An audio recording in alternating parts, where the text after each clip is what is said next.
Bienvenue dans Slow Marketing, le podcast du marketing qui ne veut pas finir comme les dinosaures. C'est le premier podcast dédié à la transition environnementale dans le marketing. Je suis Anaïs, experte en marketing digital.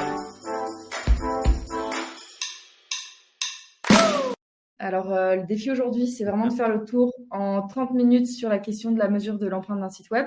Mais avant ça, est-ce que tu peux te présenter ? Donc, je m'appelle Youn Chéné, je suis le fondateur de WebVert. On fait de la réparation, de la décarbonisation de sites web. Moi, je suis né avec l'informatique dans les années 80 avec les Thomson pour les plus anciens et les plus anciennes. Et je m'intéresse au sujet de la web performance, de l'optimisation des sites web depuis la fin des années 2000, notamment avec l'association Paris Web, qui a lieu fin de semaine prochaine, pour leur faire un peu de publicité. Et question un peu d'entrée de jeu pour remettre le contexte, mais pourquoi est-ce que c'est important de décarboner son site internet ? C'est important pour deux raisons. La première, c'est écologique. En 2023, c'est hyper facile de faire un site qui est très très gros, avec des images maxi, avec plein de contenu. C'est beaucoup plus facile qu'il y a 15-20 ans. Donc on a on a enlevé toute la friction, on a une sorte d'effet rebond. Et on se retrouve avec des sites qui vont faire solliciter les serveurs, faire ramer vos mobiles, vos tablettes, vous plaindre que Chrome prenne toute la mémoire, par exemple. Ça va perturber à la fois savoir une empreinte, ça va vous faire dire « ah, ça rame, je vais changer de mobile ».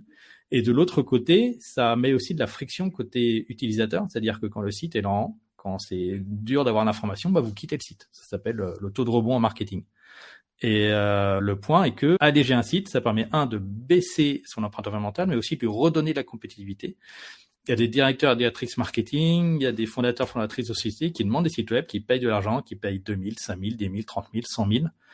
Et souvent, elles n'ont pas un site compétitif, que ce soit en termes de vitesse de chargement. Et derrière, ça fait des petits impacts, ça descend un petit peu côté référencement, ça augmente le taux de rebond, ça baisse la conversion. Donc, il y a les deux enjeux qui sont en fait la même bataille et le même travail à faire derrière.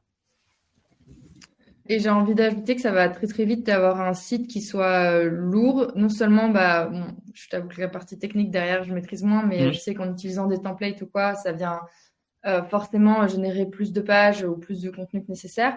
Mais moi, c'est un truc que je vois très souvent chez mes clients, c'est le poids des images en fait. On va prendre des images, même prises avec un smartphone, sont dans des qualités vraiment beaucoup trop bonnes pour un site en fait qui c'est pas nécessaire quoi. En fait c'est vraiment hyper facile actuellement de le faire. On va sortir des images en 6000 x 4000 alors que souvent elles sont affichées en 600 x 400 sur un tout petit sur l'article de blog. J'ai même vu des choses où c'était les images qui devaient être destinées à l'impression d'affiches et c'était affiché sur un écran de smartphone à un demi-centimètre sur un demi-centimètre. Et donc on vient charger et en mauvaise condition les utilisateurs le voient même pas en fait. Et l'autre point, c'est quand vous êtes sur Figma, sur Photoshop, c'est très facile de faire un export PNG. C'est l'autre point qu'il y a. Et que le PNG, c'est bien pour les aplats de couleurs, pour les schémas, pour les logos. Pour le logo, le SVG, même encore mieux dans pas mal de cas. Mais pour les photos, c'est pas du tout adapté. Donc, on se retrouve avec des photos qui sont x10, x15, x20, plus grosses à charger pour l'utilisateur, qui sollicite toute l'infrastructure. Et c'est juste parce que c'était l'export par défaut. En fait, personne n'a voulu être mal intentionné, c'est juste que c'est un réflexe qu'il faut désapprendre. Et c'est un sujet que je voulais aborder un peu plus tard, mais vu qu'on est dedans, je pense que je vais l'attaquer tout de suite. Les formats des images WebP, PNG, JPEG, tu conseilles quoi ? Parce que j'entends un peu tout et son contraire, donc j'aimerais avoir le fin mot de l'histoire. De base, les photos JPEG, les logos ou les schémas avec pas de couleur, plus du PNG, on va souvent descendre plus bas. Après, il faut comparer. Des fois, quand on est sur des schémas avec du texte, un petit peu d'image, il faut comparer la chose. Si vous pouvez passer vos logos en SVG, qui sont souvent assez simples, vous allez beaucoup gagner et vous aurez toujours une super lisibilité, que ce soit sur mobile ou sur desktop. Pour le WebP, ça dépend. J'habite en Normandie. Le point est que le WebP, si vous prenez une tablette de 2016, l'image ne sera pas affichée. Donc, en voulant suroptimiser la consommation, vous allez provoquer du renouvellement de matériel. Alors, le matériel, c'est entre 50 et 70% de l'impact du numérique au niveau mondial. Et en fait, en voulant optimiser un tout petit pourcentage à la fin, on vient provoquer encore pire derrière. Et ce qu'on conseille de faire, c'est que vous pouvez avoir du WebP, mais vous pouvez le faire avec WordPress, directement en code, avec Drupal. C'est de pouvoir avoir toujours un mode où il y a du WebP et du JPG en même temps. Et comme ça, quand la tablette supporte pas, on voit le JPG. Quand le terminal supporte, il aura la version encore plus optimisée. Le réflexe vient de Google PageSpeed. Quand on met son site web, ça nous dit mettez en WebP ou même à un autre format qui est encore moins bien supporté. Il faut juste prendre un peu de recul. Ok, si je le fais, je vais gagner un tout petit peu, mais je risque de provoquer de l'obsolescence. Je dirais pas programmée, mais structurelle. Du fait que tout le monde avance et on oublie ceux qui ont des anciens portables, soit par manque d'argent ou soit par choix, tout simplement. Il y a des personnes qui gardent des portables depuis 10 ans comme ils gardent leur frigo ou leur four, quoi. Donc, quand on sait que vraiment l'impact du matériel est beaucoup plus important que l'impact de nos usages, il est hyper important de prendre en compte cette donnée-là aussi. C'est important de revoir nos usages, mais si on change pas notre relation au matériel, on va pas solutionner le problème, quoi. Ouais. Surtout que maintenant c'est facile de le faire. T'as un plateau sur le téléphone et les tablettes. Ce qu'il y a de mieux, c'est l'algorithme. T'as encore mieux qu'il y a pour les photos et tout ça. Une fois que vous changez la batterie, et maintenant il y a des aides de l'État pour changer les batteries même. Vous avez 25 € d'aide de l'État directement. Vos téléphones, ils peuvent durer 3, 4, 5 ans. C'était pas le cas au début des années 2000. Hein. Entre 2 ans, il y avait une énorme différence. Les années 2010, pardon. S'il n'y en avait pas au début des années 2000. Maintenant, on est arrivé sur un plateau où c'est de moins en moins justifié et souvent les gens souvent avec les opérateurs, renouvellent tous les 2 ans. Maintenant, les gens poussent jusqu'à 3 ans pour pouvoir économiser, s'acheter le mieux, etc. Et c'est le vrai enjeu. Mettez une coque sur vos mobiles. Ça aide beaucoup. Revenons au site internet et à la mesure de l'empreinte carbone. Pour préparer ce live, j'ai fait le test avec mon propre site. J'ai testé Website Carbon Calculator, EcoGrader, EcoIndex, GreenMetrics. J'ai eu des données complètement différentes et je t'avoue que j'étais un petit peu perdue. Est-ce qu'on peut faire le point là-dessus sur qu'est-ce qui est utilisé pour calculer en fait cette empreinte carbone Alors, ce qui est utilisé principalement pour ces sites-là, c'est la bande passante de vos sites web, donc la taille du site web, la taille des images, parce que c'est des sites web de contenu. De contenu, ça prend du contenu, ça envoie le même à tout le monde. Si vous utilisez par exemple une application Doctolib ou Le Bon Coin pour citer les applications françaises, c'est un tout autre fonctionnement où à chaque fois c'est des données différentes qui arrivent. Donc il y a beaucoup plus de calcul côté serveur. Là on prend du contenu, donc la bande passante fait sens. Par contre on est encore sur un métier qui est jeune. L'informatique ça a 50-60 ans. Ces modèles, les premiers datent de 2017-2018. Donc c'est encore très jeune. Et on va avoir des choses qui vont varier des fois du x8, voire pour GreenMetrics encore plus haut. Et je prends par exemple pour Website Carbon qui est le plus connu, entre leur V2 et leur V3, ils ont divisé leur impact par 2. Derrière. Après, ce que vous devez savoir, c'est que derrière EcoGrader, Website Carbon et plein d'autres sites, c'est le même algo. D'accord. En fait, Website Carbon a participé à Sustainable Web Design. Ils ont open sourcé CO2.js et l'algo est dessus. Et les autres réutilisent ces bibliothèques open source libres que les autres peuvent réutiliser. Après, EcoGrader va rajouter des choses sur de l'UX, sur de l'accessibilité, de mémoire. Et globalement, c'est la même chose. Après, il faut pas juste comparer que la homepage. Il faut aussi comparer l'ensemble des pages du site web. Parce que souvent, quand vous faites du référencement, vous faites des articles de blog, vous présentez des produits. Il faut aussi regarder tout ça derrière. Et globalement, on a des mesures qui sont scientifiquement faibles, on va dire. En gros, ces mesures-là, c'est ce que ça prend, c'est combien a consommé l'Internet sur telle année, combien on a eu de bande passante sur telle année, et on fait une division. Sauf que donc, combien est-ce qu'on a consommé l'Internet avant que la blockchain chez Ethereum soit améliorée, la blockchain prenait déjà 1/3 de la consommation. Et dessus, il y a de l'AI, il y a plein de sites web de gestion, il y a vos banques, il y a vos assurances, il y a Facebook, il y a tellement de choses différentes que on va tout mettre d'un coup. Donc, si vous prenez beaucoup de sites internet, ça devrait être bon. Mais individuellement, si vous mettez un wattmètre, vous n'aurez pas exactement la même chose derrière. Et du coup, c'est plutôt sous-estimé ou surestimé ? La vérité, c'est qu'on n'en sait rien. C'est que les modèles d'avant 2017 surestimaient beaucoup. Après, les modèles qui donnent les plus bas, donc le dernier CO2.js, le dernier Wattbat modèle, le Watt modèle de Shift Project donnent des choses qui sont peut-être surestimées dans certains cas. Ce qu'il faut que vous regardiez, c'est quel est le mix énergétique qu'il y a derrière. En gros, si votre serveur web il est hébergé en France, en Suède ou en Suisse, vous êtes sur un niveau carbone qui est très très bas, grâce au nucléaire, qu'on soit contre ou pour, ou grâce au barrage. Par contre, si c'est hébergé en Irlande, où il y a été la consommation de data center, c'est 20% de la consommation électrique en Irlande. En Allemagne, ou pire en Pologne, ou dans certaines zones aux États-Unis, là, vous aurez un impact qui peut passer en gros d'un ratio de 90 à 500. Donc à x5, x6 derrière. Donc il faut toujours faire attention à ça. Votre site web est pas forcément bien situé. Donc il faut regarder toujours le mix énergétique. Après, que ce soit bon ou faux, c'est une approximation. En physique, c'est toujours de l'approximation. Ce qui est important, c'est de mesurer une fois, de travailler sur le site web et de regarder si avec le même indicateur, j'insiste sur le même indicateur, si on a amélioré les choses. Si vous avez un site web de contenu, un site web de vitrine, de l'e-commerce, du blog, avoir un indicateur basé sur la bande passante, ça fait totalement sens.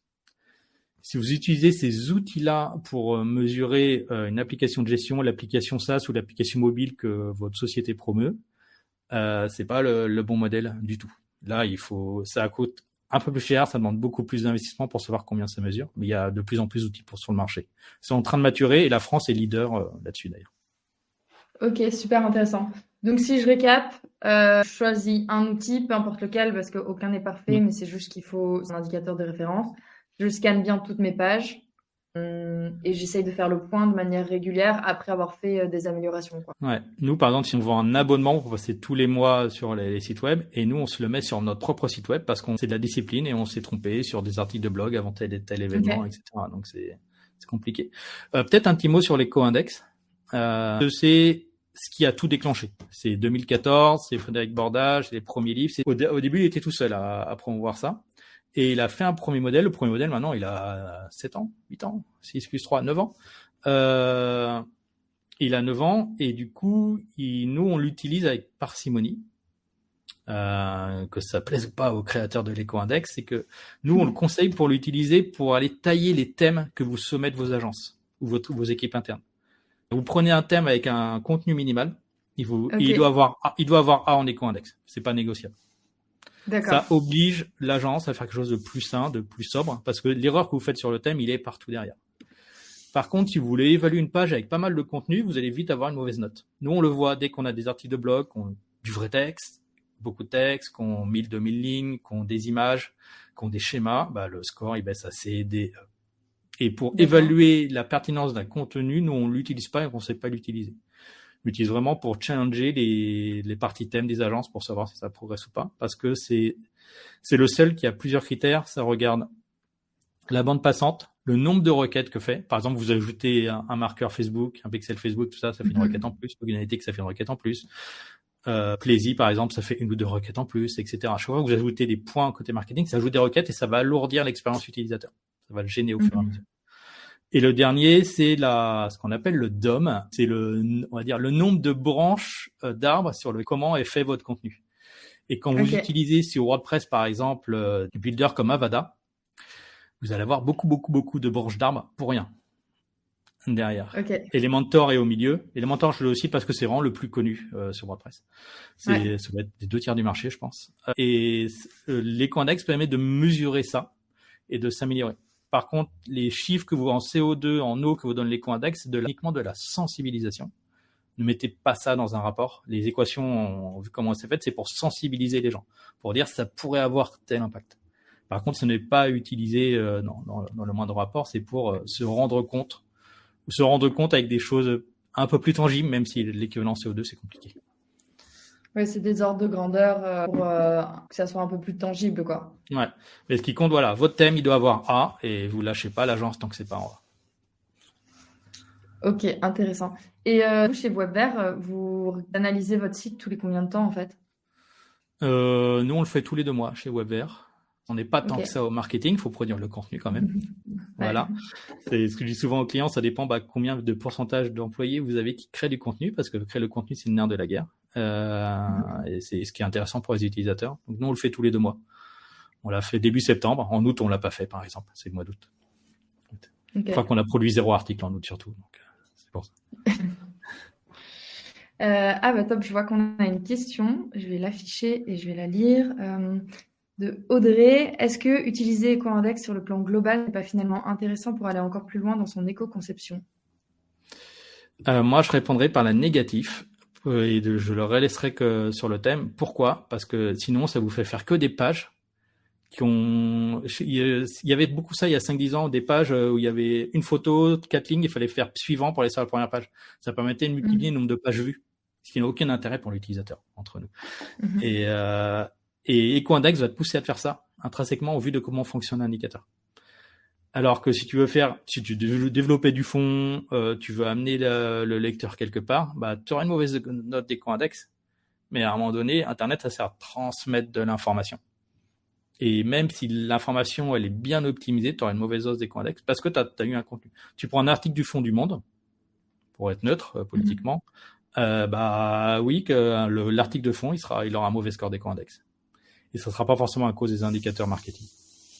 Super intéressant. Et surtout, je rajouterai là-dessus un point référencement aussi, parce que l'objectif de créer du contenu, c'est pas uniquement d'avoir des pages sur Internet, c'est aussi que d'apporter des informations qui sont utiles pour les utilisateurs. Et là-dessus, mine de rien, le fait d'écrire et d'optimiser son site pour le référencement aide énormément parce que ça veut dire qu'on essaye d'apporter une réponse à une question ou écrire sur un sujet qui est recherché. Et ça, les contenus, les pages avec très très peu de contenu, pour le coup, les Google et les autres moteurs de recherche n'aiment pas trop parce que justement, ça veut dire que c'est un peu vide, coquille vide, quoi. Et pour le reste, je conseille d'utiliser Google PageSpeed tout simplement. Ça donne pas de CO2 et tout ça, mais ça pousse à l'éco-conception derrière. Et là, du coup, il est un peu plus fair côté global. Enfin, si vous mettez du contenu, c'est mieux interprété. Vous pouvez avoir un contenu énorme et avoir un score de 100. C'est juste que le contenu est bien optimisé et n'a pas de problème d'UX pour l'utilisateur, notamment en mobile. On va passer à la question suivante de Antoine. Quels outils recommandez-vous pour évaluer les impacts de sites web autres que les sites de contenu? C'est vrai qu'on a mentionné que ça ne marchait pas avec les outils classiques, mais si tu as des outils à recommander. Alors, en outils open source, vous avez des petits français avec Scaphandre. Vous avez d'autres outils comme Ecolab qui font à peu près la même chose. Et alors, il y a de plus en plus d'outils aussi plus propriétaires comme Soft et tout ça. Ces outils-là vont repartir des plans serveurs ou de mesures sur vos serveurs. C'est-à-dire que vous allez mettre des agents qui vont mesurer directement ça. Vous mettez une version de votre logiciel, vous faites des cas d'usage et vous mesurez ce qui se passe. Vous refaites avec le même matériel la même chose après avoir fait des modifications d'optimisation. Et vous regardez si vous avez fait des progrès. C'est pour ça que je dis que ça coûte plus cher, que ça demande plus d'ingénierie et plus d'outillage. Actuellement, il n'y a pas de modèle qui recouvre ça et c'est compliqué. Et c'est de plus en plus compliqué. C'est maintenant qu'on fait une application web ou une application mobile, ça envoie des SMS, ça envoie des mails, ça appelle des API d'intelligence artificielle. Des fois, ça stream du contenu. Enfin, ils sont de plus en plus compliqués. C'est pas juste, je prends une donnée que je mets en base de données et que je présente, ce que vous avez chez votre banquier, grossièrement. Même si maintenant, ils ont aussi plein d'algos d'intelligence artificielle pour faire des recommandations, pour faire de l'antifraude et tout ça, quoi. Donc là, c'est sur mesure et il faut travailler avec des ingénieurs qui savent faire. Il y a de plus en plus d'outils et la France est leader dessus. Je répète. C'est vrai, c'est intéressant ça, de point de vue extérieur et général sur la tech, c'est la France est un peu à la masse et en retard sur pas mal de sujets, non? Alors, on est en retard au niveau du financement, mais après, le problème, c'est qu'il y a la Silicon Valley et le reste du monde. La Silicon Valley, c'est pas comme New York et tout ça. C'est que si vous prenez la Silicon Valley, c'est la Ligue des champions pour le foot. Là-bas, vous avez tous les informaticiens veulent aller là-bas, les investisseurs veulent aller là-bas, les créateurs de boîtes veulent aller là-bas, donc vous avez forcément le meilleur. Moi, quand j'y ai passé 4 semaines, j'ai vu de toutes les nationalités. C'était assez extraordinaire. La France a fait beaucoup de progrès dernièrement. Et le point, c'est que l'Europe de l'Ouest, c'est quand même le vieux continent. Et c'est nous, du fait de notre position sur la Terre, qui allons prendre pas mal de dégâts aussi, côté réchauffement climatique. Parce que du coup, on va être une zone qui est plus sèche derrière. Alors, pas autant que certaines zones au niveau des tropiques. Là, ça va être une autre paire de manches. C'est vraiment un autre impact. Et on parle d'écologie. Moi, je me rappelle au collège, on parlait déjà d'écologie. C'était en des années 90. Hein. Ça date pas d'aujourd'hui. Ceux qui sont saoulés, ça fait déjà un moment qu'on en parle. C'était le moment de Chirac avec la maison brûle et tout ça. Je me rappelle encore. Le prof d'anglais nous en parlait tout le temps. Et du coup, on a quelque chose où il y a une notion écologique qui a monté de plus en plus dans l'Europe de l'Ouest. Parce que si je regarde les pays qui se bougent, c'est France, Angleterre, Hollande, Allemagne, tu vois. C'est l'Europe de l'Ouest Ok. derrière, c'est sympa. Et là, j'ai commencé à participer à des conversations W3C, de l'organisme qui essaie de standardiser tout ce que vous avez sur le web. Ce qui fait que les navigateurs Ok. sont compatibles, c'est aussi le W3C.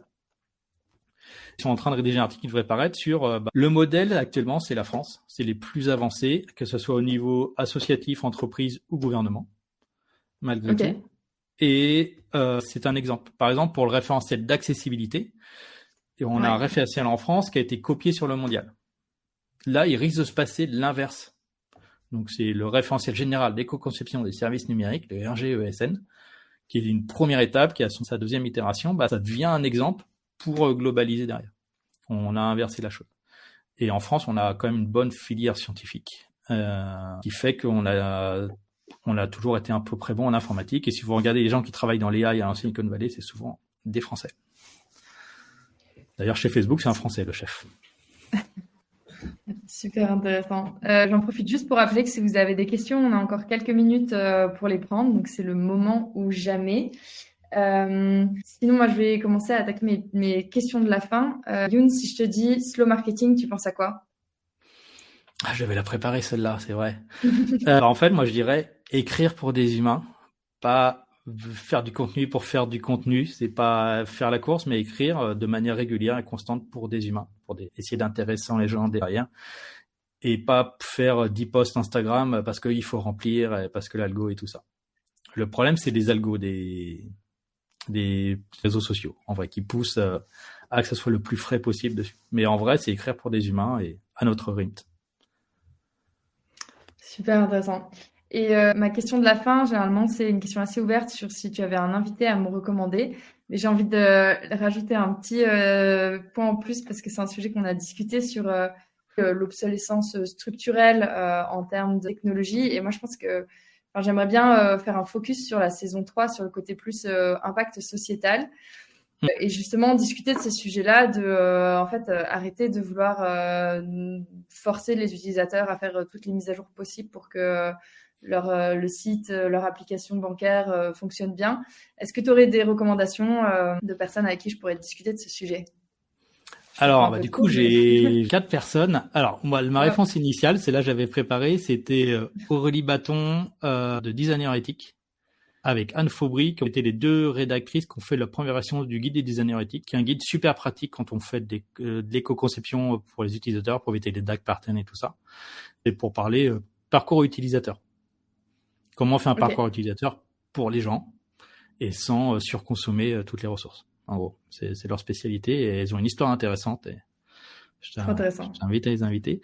Sur ton autre sujet, il y aura 2 personnes que tu pourrais inviter. Tu as, alors je me souviens plus de son nom, mais c'est Adrien, le fondateur de Common.